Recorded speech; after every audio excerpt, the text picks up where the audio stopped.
Part 3-তে আমরা অনুশীলনী 3.1-এর গ নম্বর অঙ্কটি করব।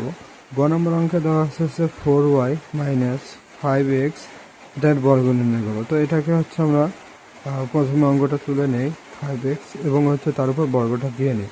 দেন হচ্ছে এটা হচ্ছে মনে মনে এ ধরলাম, এটাকে মনে মনে বি ধরলাম। এই দুটো অঙ্ক করতে হবে। তো প্রথমে হচ্ছে এ স্কোয়ার, এর জায়গাতে আমরা হচ্ছে 4y মাইনাস সূত্রের মাইনাস, তারপর 2 সূত্রের 2, তারপরে এর জায়গাতে হচ্ছে 4y, বির জায়গাতে হচ্ছে 5x, দেন হচ্ছে প্লাস 5x, তার উপর হচ্ছে স্কোয়ার।